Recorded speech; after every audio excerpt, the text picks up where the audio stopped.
अस्सलाम वालेकुम रहमतुल्लाहि व बरकातुहू। ज़ालिमाना बुलडोज़र कार्रवाई करने वालों के मुंह पर आज सुप्रीम कोर्ट ने ज़बरदस्त तमांचा रसीद किया है। सुप्रीम कोर्ट ने बाकायदा तौर पर आज बड़ा फ़ैसला जारी किया है बुलडोज़र कार्रवाई पर। नाज़रीन, ऐसे ही बड़ी अहम तरीन ख़बरें आज की आप हज़रात की खिदमत में लेकर हाजिर हैं। आपसे गुजारिश है वीडियो को अभी लाइक कर दें, शेयर करें, चैनल को सब्सक्राइब कर दें। आज 17 सितंबर 2024 बरोज़ मंगल भारत के वज़ीर आज़म नरेंद्र मोदी का बर्थडे था, जन्मदिन था। तो उनके चाहने वाले, उनके भक्त उनका बर्थडे जगह जगह पर मना रहे थे। तो किसी चाहने वाले ने बड़ी भक्ति का सबूत देते हुए बड़ा ही अनोखा काम किया है। नरेंद्र मोदी के एक चाहने वाले ने आज पटना में उनके बर्थडे मनाते हुए उनके भगवान जो होते हैं उस पर नरेंद्र मोदी की तस्वीर चस्पा की, जिसको लेकर उद्धव ठाकरे की पार्टी की एक लीडर है प्रियंका चतुर्वेदी, उन्होंने इस पर लिखा कि मोदी की तारीफ़ करने की आड़ में देवताओं की तौहीन करना भक्ति का दर्जा है। लेकिन जब वो ख़ुद मानते हैं कि वो गैर हयातियाती हैं तो क्या कोई भी हिंदू इस तरह के इस अमल से नाराज़ ज़रूर होना चाहिए। इस तरह से प्रियंका चतुर्वेदी ने इस अमल पर नाज़रीन इकराम कहा है। एसडीपी की खातून एहतजाज कर रही थी, उन्होंने दो टोक अंदाज में किस तरह का बयान दिया है। यकीनन आप हजरात को उनका यह बयान सुनना चाहिए, मुलाहिजा फरमाएं। पार्लियामेंट के लोकसभा और राज्यसभा तक ये मैसेज पहुंचाते हैं कि हम देश का लॉर्ड हैं। कोई भी फैसला करते वक्त 1000 बार सोचना। ये वक्त की प्रॉपर्टी का ही मसला नहीं है, ये मसला है मुसलमानों के वजूद का, ये मसला है उन नफरती लोगों का जो आज डाकू लुटेरे आज पावर में आके बैठे। 2014 में जब नरेंद्र मोदी जीता, हमने तभी तौबा की नमाज पढ़नी शुरू कर दी कि शायद हमारे गुनाहों का हिसाब होना शुरू हो गया। जब हम अपनी हिम्मतें पस्त करेंगे, जालिम हम पे मुसल्लत किए जाएंगे, ये अल्लाह का वादा है। और आज चाहे लिंचिंग हो, चाहे बुलडोजर हो, चाहे वक्फ का मामला हो, ये सब सिर्फ और सिर्फ मुस्लिम माइनॉरिटी के साथ दुश्मनियों में लिया जा रहा है। बुलडोजर लगा के पहले आपकी छत छीनी गई, आज वक्फ के जरिए आपकी जमीन छीनी जाएगी। अरे मुसलमानों, अगर तुम चाहते हो तुम्हारे मुर्दों को गाड़ने के लिए कब्रिस्तान बाकी रहे, अगर तुम चाहते हो तुम्हारे बच्चे मदरसे जाएं, अल्लाह रसूल सीखे, अगर तुम चाहते हो कि तुम्हारे सर झुकाने की मस्जिदें रहे, तो इसी तरह सड़कों पे आना पड़ेगा। जो लोग और एक चीज, मैं हमारे social democratic party of India को सैल्यूट करती हूँ। हमारा कैडर, हमारा लीडर जिस तरीके से बेलौस होकर, बेखर्च होकर, बगैर किसी इनाम, बगैर किसी शाबाशी के, बगैर किसी अप्रिशिएशन के यहाँ इस तरीके से धूप में ये मजमा इकट्ठा किए खड़ा है, ये कुछ नहीं, सिर्फ और सिर्फ कौम की मोहब्बत है। छोड़ दीजिए, हम क्या बरेलवी, हम क्या दहलवी, हम क्या तबलीगी, हम क्या इस्लामी, हम क्या जमात इस्लामी, ये छोड़िए, सड़कों पे निकलिए, अपनी बका का सोचिए, आने वाली नस्लों का सोचिए। वक्फ बोर्ड सिर्फ एक वक्फी जमीनों का मसला नहीं है, ये सवाल है कि आया आपकी नस्लें कल को हिंदुस्तान की सिटीजन कहलाएंगी कि नहीं। कल मिलाद का जुलूस जगह जगह पर बहुत सारे भाइयों ने मनाया। हालांकि इसको लेकर इख्तलाफ भी है कि देवबंदी हजरात, अहले हदीस हजरात, दीगर हजरात इससे इख्तलाफ करते हैं। लेकिन जिन लोगों ने मनाया, इसके मुतालिक एक अफसोसनाक ख़बर खुलकर आ रही है कि एक जगह मिलाद का जुलूस मनाते हुए एक नौजवान ने फ़लस्तीन का झंडा लहराया हवा में, जिसको लेकर उसके ख़िलाफ़ FIR दर्ज कर ली गई है और अरेस्ट भी कर लिया गया है, गिरफ़्तार कर लिया है। जिस नौजवान ने इस तरह से फ़लस्तीन का झंडा लहराया है उसके खिलाफ कार्रवाई की गई और उसको गिरफ्तार कर लिया गया। पर रूसी सदर पुतिन ने एक बड़ा अजीब व गरीब बयान देकर बड़ा ही एक हंगामा बर्पा कर दिया है कि उन्होंने कहा कि जो आबादी हमारे मुल्क में यानी रशिया में कम हो रही है, इसकी बुनियाद पर रूसी सदर का अजीब मज़ाक़ का ख़ेज़ बयान आया है।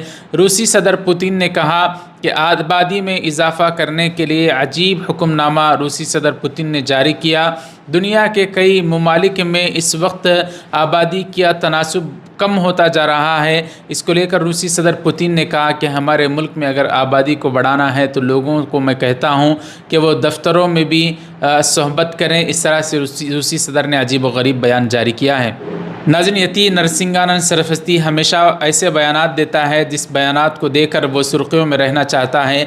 बांग्लादेश की टीम हिंदुस्तान में क्रिकेट खेलने के लिए पहुंच रही है, तो इसको लेकर यति नरसिंहा सरस्वती ने क्या बयान दिया है आप हजरात ख़ुद मुलाहिज़ा फरमाएं। उसने बाकायदा तौर पर हुकूमत को वार्निंग दी है, अगर कोई हुकूमत को कुछ भी बयान देता है तो उसके ख़िलाफ़ कार्रवाई कर दी जाती है। लेकिन ये बदबख्त आए दिन मोदी हुकूमत के ख़िलाफ़ ऐसी सख्त धमकियाँ देता है, लेकिन इसके ऊपर कोई कार्रवाई नहीं होती। आप हजरात इसका बयान मुलाहिज़ा फरमाएं। हिंदुओं सोचो, आज जो तुम दूसरे हिंदुओं के साथ कर रहे हो तुम्हारे साथ भी एक दिन ये जरूर होगा। आज तुम दूसरे हिंदुओं की बहन बेटियों की इज्जत पर, उनके कत्ल पर क्रिकेट खेल रहे हो, पैसा बना रहे हो। कल तुम्हारे कत्ल पर, तुम्हारी बहन बेटियों की इज्जत पर कोई दूसरा पैसा बनाएगा, क्योंकि तुम्हारे अंदर शर्म लिहाज बिल्कुल बची नहीं है। 100 करोड़ की हिंदू कम्युनिटी, मैं ये कहना चाहता हूं, डूब मरो। और मैं एक बात भारत सरकार को बता दूं, पूरे भारत में आप कहीं कुछ भी कर लेना, लेकिन दिल्ली में बांग्लादेशियों के साथ मैच नहीं कर पाओगे। ये मेरी चुनौती है भारत सरकार को। हम दिल्ली के अंदर ऐसा कोई मैच नहीं होने देंगे। हर हर महादेव, हर हर महादेव, हर हर महादेव। नाज़रीन, मुसलमानों ने अनथक कोशिश कर दी। एड़ी चोटी का जोर लगाकर तकरीबन 4 करोड़ के करीब मेल भेजे जा चुके हैं। अब यह खबर खुलकर आए कि मुसलमानों के 4 करोड़ जितने भी मेल भेजे जा चुके हैं उसमें सिर्फ 84 लाख मेल हुकूमत को, जेपीसी को पहुंचे हैं, तो यकीनन अफसोसनाक खबर होगी। सुबह से ये खबर गर्दिश कर रही है, जो कोई इस खबर को देख रहा है वह सकते में पड़ जाता है, क्योंकि हमारे लिए बड़ी अफसोसनाक खबर है। यहाँ तक कि खानकाहों में रहने वाले मशाइखीन, बुजुर्गान दीन, मदरसों में पढ़ने पढ़ाने वाले असातिज़ा ने और अनथक कोशिश करके मुसलमान कायदीन, मुसलमान नौजवानों ने, बुज़ुर्गों ने पूरी कोशिश की। यहाँ तक कि 4 करोड़ के करीब मेल जेपीसी को वक्फ बोर्ड अमेंडमेंट बिल के ख़िलाफ़ भेजे जा चुके हैं। अब यह खबर खुलकर आए कि 84 सिर्फ लाख मेल भेज जा चुके हैं, तो यह हमारे लिए अफसोसनाक खबर होगी। तो बहरहाल इस खबर के मुतालिक all India Muslim personal law board ने बयान जारी किया कि सोशल मीडिया और अखबारात में जेपीसी के हवाले से छपी खबर के सिर्फ 84 लाख ईमेल मौसूल हुए हैं। इस पर all India Muslim personal law board के जनरल सेक्रेटरी हज़रत मौलाना फजलुर रहम मुजद्दिदी ने वजाहती बयान जारी करते हुए फरमाया कि जेपीसी के हवाले से ईमेल की तादाद की खबर सोशल मीडिया पर गर्दिश कर रही है, वो सही नहीं है। अभी जेपीसी ने इस तरह का कोई डाटा सिरे से बताया ही नहीं और ना ही जेपीसी की तरफ से कोई बयान जारी किया गया। तो नाज़रीन, इस तरह से जो खबर गर्दिश कर रही है, इस खबर के मुताल्लिक़ मुस्लिम पर्सनल लॉ बोर्ड के जनरल सेक्रेटरी साहब का बयान आया है कि जेपीसी ने अभी कोई डाटा रिलीज़ ही नहीं किया कि कितने लाख उसको मेल भेजे जा चुके हैं या उसको कितने मिले हैं। तो क्यों इस तरह की खबरों को फैलाकर मुसलमानों की हिम्मतों को कमज़ोर करने की कोशिश की जा रही है।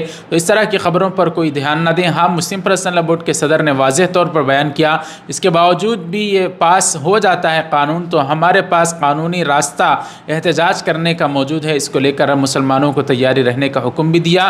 तो नाज़रीन, इस तरह की खबरों पर ज़्यादा तवज्जो न दें। सबसे बड़ी खबर जो आज खुलकर आई है वो गरीबों के घरों पर हुकूमतें आए दिन, जहाँ पर ख़ास तौर पर बीजेपी की सरकारें हैं, वो निहत्ते कमज़ोरों के घरों पर छोटे मोटे मामले को लेकर उनके घरों को बुलडोज़र के ज़रिए से गिराया जाता था। लेकिन अब ऐसा सुप्रीम कोर्ट के इल्म में लाए बग़ैर कोई भी सरकार इस तरह का काम नहीं कर सकती, क्योंकि आज सुप्रीम कोर्ट ने जमीयत उलमा हिंद की पटिशन पर बात करते हुए बहुत बड़ा फ़ैसला जारी किया है। ख़ास तौर पर अक़लियतों को निशाना बनाते हुए किए जाने वाली बुलडोज़र कार्रवाई पर सुप्रीम कोर्ट ने बहुत बड़ा फ़ैसला सुनाया। सुप्रीम कोर्ट ने बुलडोज़र कार्रवाई पर रियासतों को अहम हिदायत जारी की हैं। मीडिया रिपोर्ट्स के मुताबिक सुप्रीम कोर्ट ने हिदायत दी है कि आइंदा समात की तारीख़ तक, जब तक कि सुप्रीम कोर्ट का फ़ैसला न आ जाए, कोई भी सरकार वो किसी के घरों पर बुलडोज़र नहीं चला सकती। अगर कोई रास्ते पर इस तरह की गलत कार्रवाई है तो उस पर सुप्रीम कोर्ट का फ़ैसला नाफिज नहीं होता।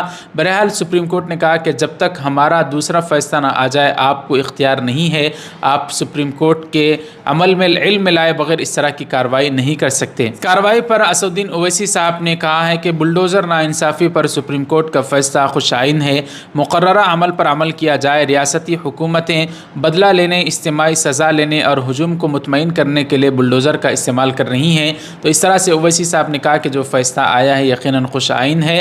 नाज़रीन, हम हम दुआ करते हैं अल्लाह ताला मौलाना अरशद मदनी साहब की उम्र में बरकत नसीब फरमाए। उन्हीं की पटिशन पर सुप्रीम कोर्ट ने आज इस तरह का फैसला जारी किया। वहीं सुप्रीम कोर्ट से मुसलमानों को एक झटका लगा है कि मथुरा शाही ईदगाह में मुस्लिम फरीक चाहता था कि हाई कोर्ट के फैसले पर वहाँ पर सुनवाई ना हो, उस पर स्टे लगे, लेकिन सुप्रीम कोर्ट ने मुसलमानों के इस फैसले पर स्टे लगाने से इनकार कर दिया। कहा कि हाई कोर्ट जो फैसला करेगा उसी को मानना पड़ेगा। इस तरह से आज सुप्रीम कोर्ट ने मुसलमानों के फैसले पर इस तरह से बयान जारी किया है। बहरहाल दोस्तों, आप इन सारी ख़बरों पर आपकी क्या राय हमें कमेंट करके ज़रूर बताएं। वीडियो को ज़्यादा से ज़्यादा लाइक करें, शेयर करें। चैनल से जुड़े रहने के लिए चैनल को सब्सक्राइब कर दें। मिलते हैं अगले वीडियो में, इजाज़त दीजिए। अस्सलाम वालेकुम रहमतुल्लाहि व बरकातुहू।